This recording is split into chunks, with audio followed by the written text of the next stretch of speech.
जनवरी का महीना था। रात के 10 बज रहे थे। इसी के साथ ठंड भी तेज पड़ने लगी थी। आरती रेलवे स्टेशन के बाहर अपने रिक्शे पर बिरयानी बेच रही थी। बिरयानी ले लो बिरयानी, गर्मा गर्म बिरयानी। जो भी ठंड में बिरयानी खाएगा उसे मजा आ जाएगा। तभी रेलवे स्टेशन से एक पिता अपनी छोटी सी बेटी को लेकर गुजर रहा था कि तभी वो छोटी बच्ची अपने पापा से बोलती है, पापा पापा मुझे बिरयानी खानी है। कैसी थी बहन जी बिरयानी? साहब बस 100 रुपए प्लेट है, ले लीजिए, बड़ी ही स्वादिष्ट है। ठीक है, 100 रुपए का दे दो, लेकिन अच्छा होना चाहिए। फिक्र मत कीजिए साहब, बिल्कुल ताज़ा और स्वादिष्ट है। जिसके बाद आरती बिरयानी उस आदमी को दे देती है और पैसे ले लेती है। पापा मजा आ गया ये बिरयानी खाकर तो। सच में बहन जी बहुत ही स्वादिष्ट बिरयानी है आपकी। शुक्रिया आप दोनों का। ऐसे ही हर कोई आरती की बिरयानी पसंद करता था। वहीं पास में बिरजू की भी बिरयानी की दुकान थी, लेकिन उससे कोई भी बिरयानी नहीं खरीदता, जिस वजह से बिरजू आरती से बहुत चिढ़ता था। आज भी कोई ग्राहक नहीं आया, मुझे कुछ ना कुछ तो करना होगा। ये कहते हुए वो आरती के पास आता है और कहता है, और आरती बहन, काम कैसा चल रहा है? अच्छा चल रहा है भाई साहब, सारी बिरयानी बिक गई, बस अब घर जा रही हूँ। देखो आरती बहन, तुमसे मेरी कोई जाति दुश्मनी तो नहीं है, इसलिए मैं तुमसे कह रहा हूँ कि कल से तुम यहाँ बिरयानी का रिक्शा मत लगाना, क्योंकि तुम्हारी वजह से मेरी बिरयानी नहीं बिकती। तुम जो इतनी सस्ती बिरयानी बेचती हो तो भला मेरी बिरयानी कौन खरीदेगा? अच्छा, तो तुम इसीलिए मेरे पास आए हो, धमकी देने के लिए? देखो बिरजू, मैं तो यही बिरयानी बेचूंगी, तुम्हें जो करना है कर लो। ये कहकर आरती वहाँ से जाने लगती है और बिरजू अपने आप से कहता है, बस सही समय का इंतजार है मुझे। इस बिरयानी वाली का तो मैं काम तमाम कर दूंगा। उससे पहले मुझे अपनी बिरयानी सस्ती करनी पड़ेगी, लेकिन क्या करूं? आइडिया, हाँ, कल से यही करूंगा, किसे पता चलना है। ये कहकर बिरजू अपनी दुकान में चला जाता है। वहीं आरती अपने घर पहुंच जाती है। माँ आ गई, आप मेरे लिए बिरयानी बचा कर लाए हो ना?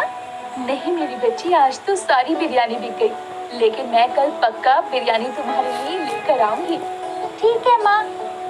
सुरेश जी, मैं तो ये बताना ही भूल गई आपको कि आज बिरजू आया था और मुझे कल वहाँ बिरयानी बेचने से मना कर रहा था। आरती, जरा तुम मुझसे बचकर रहना, वो बड़ा ही खराब इंसान है। आप फिक्र मत कीजिए, मैंने उसे अपना जवाब दे दिया है, आप चिंता मत कीजिए, बस आप अपनी तबीयत का ध्यान रखिए। हाँ, आज अगर मैं इतना बीमार ना होता तो तुम्हें इतना परेशान नहीं होना पड़ता, और उस बिरजू की भी हिम्मत नहीं होती कुछ बोलने की। ठीक है सब, आप बस अपना ध्यान रखिए।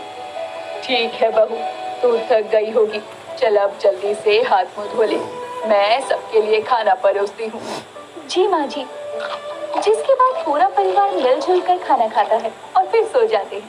अगली सुबह फिर से आरती बिरयानी का रिक्शा लेकर रेलवे स्टेशन जाती है, लेकिन वो बिरजू के पास ग्राहक देखकर हैरान रह जाती है। तभी एक ग्राहक बिरजू की दुकान पर जा रहा होता है। तभी आरती उससे पूछती है, सुनिए, आज आप सब लोग वहाँ क्यों जा रहे हैं? अब लोग आपसे बिरयानी नहीं खरीदेंगे बहन जी, क्योंकि आपकी बिरयानी बहुत ज्यादा महंगी है, पूरे 100 रुपए प्लेट, और वहीं बिरजू भाई 60 रुपए में भर पेट बिरयानी खिला रहे हैं, वो भी बेहतरीन स्वाद के साथ। तो भला हम सभी आपसे क्यों बिरयानी खरीदें? चलो मैं भी चलता हूँ। इसके बाद ऐसे ही दिन से रात होती है, लेकिन आरती की एक भी प्लेट बिरयानी नहीं बिकती। वो निराश होकर घर लौट जाती है। आ गई बहू। माँ, आज आप मेरे लिए बिरयानी लेकर आए हो ना? हाँ ले, ये खा ले। और हाँ सुरेश जी, माँ जी, आज तो बिरयानी की एक भी प्लेट नहीं बिकी, कोई बिक्री नहीं हुई। क्यों आरती, ऐसा क्या हुआ? कहीं आज भी बिरजू ने कुछ बोला तो नहीं? नहीं, उसने तो कुछ नहीं बोला, लेकिन उसने अपनी बिरयानी की कीमत काफी कम कर दी।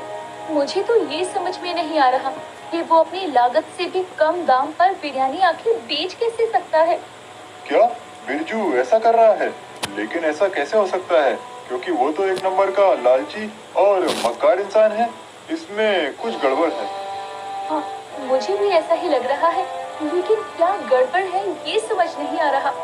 बहू तू चिंता मत कर, भगवान का नाम लेकर कल फिर से जाना, ऊपर वाला सब ठीक करेगा। ठीक है माँ जी। अगली सुबह आरती फिर से बिरयानी बेचने जाती है। सुबह से शाम हो जाती है, लेकिन उसकी बिरयानी कोई भी नहीं खाता। तभी बिरजू आरती के पास आकर कहता है, क्या हुआ आरती बहन, मैंने कहा था ना कि यहाँ से अपना ताम झाम हटा लो। भैया, मैं तो यहाँ से अपना तामझाम नहीं हटाने वाली, लेकिन एक दिन ऐसे आप बिरयानी बेचते बेचते जरूर लुट जाओगे। आप मेरी चिंता मत कीजिए, अपना देखिए, वैसे भी मैं इतना सस्ता बेचकर लोगों की दुआ कमा रहा हूँ। जिसके बाद आरती चुपचाप निराश होकर घर लौट जाती है और रोजाना की तरह सभी खाना खाकर सो जाती है। तभी रात के 3 बजे कुत्तों के भौंकने की आवाज से आरती की नींद खुल जाती है और वो देखती है कि बिरजू एक कुत्ते को पकड़कर अपने साथ ले जा रहा था।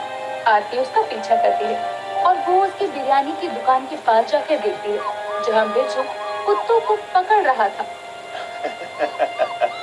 आज की बिरयानी के लिए इतने कुत्ते काफी हैं और इन कुत्तों की वजह से ही मैं अपनी लागत से भी कम में बिरयानी बेच पा रहा हूँ। अच्छा, तो ये राज है। आरती इतना अपने मन में कह ही रही थी कि तभी बिरजू की नजर आरती पर पड़ जाती है। आरती, तुम यहाँ? अच्छा, तो ये है तेरा काला सच।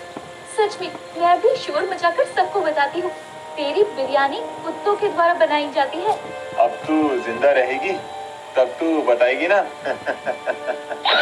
बिरजू आरती के पेट में चाकू मार देता है और उसे वही मौत की नींद सुला देता है। साथ ही उसकी लाश से भी बिरयानी बना देता है। लेकिन कहानी अभी यहीं खत्म नहीं हुई थी। कुछ समय बाद एक तीव्र रोशनी के साथ आरती फिर से चुड़ैल के रूप में वापस आती है और कहती है, हे प्रभु, ये क्या हो गया मेरे साथ? अब मेरा घर कैसे चलेगा? मैं तो एक चुड़ैल बन गई। है, मेरे साथ जो हुआ सो हुआ, लेकिन बिरजू को मैं छोड़ूंगी नहीं। उससे पहले मुझे सुरेश जी के स्वास्थ्य को भी सही करना होगा। चुड़ैल अपनी शक्तियों के द्वारा घर पहुंच जाती है और अपनी पत्नी को जादू से सही कर देती है और फिर इंसानी रूप में आकर वो सो जाती है। वहीं सुबह होते ही सुरेश कहता है, माँ, आरती, मैं सही हो गया हूँ। अब से मैं भी तुम्हारे साथ बिरयानी बेचने चलूंगा। जिसके बाद सुरेश और आरती बिरयानी बेचने के लिए फिर से उसी जगह जाते हैं, लेकिन आज भी बिरजू की दुकान पर भीड़ होती है। वाह, क्या स्वाद है आपकी बिरयानी में, मजा ही आ गया। हाँ, सच में मैंने आज तक ऐसी बिरयानी नहीं खाई अपनी जिंदगी में। खाओगे भी कैसे, ये तो मेरा सीक्रेट मटन बिरयानी है। खाओ खाओ, मजे से खाओ। आरती को बिरजू जैसे ही दिखाई पड़ता है वो चुड़ैल रूप में आकर बिरजू की दुकान में चली जाती है और उसका गला पकड़ लेती है। चुड़ैल को देखकर सारे ग्राहक भागने लगते हैं। तभी चुड़ैल बोलती है, भागिए नहीं, मैं आरती हूँ। क्या तुम मेरी आरती हो? और हाँ, मैं आरती हूँ और जो आप लोग ये बिरयानी खा रहे हैं वो मेरी लाश और कुत्तों को मारकर बनाई गई है। नहीं, ये चुड़ैल झूठ बोल रही है, मुझे बचाओ। अच्छा, तो मैं झूठ बोल रही हूँ? तो ठीक है, आप सभी ये देखिए। जिसके बाद चुड़ैल अपनी शक्तियों द्वारा वह सारे दृश्य सभी को दिखाती है। इसके बाद वहाँ खड़े सभी लोग बोलते हैं,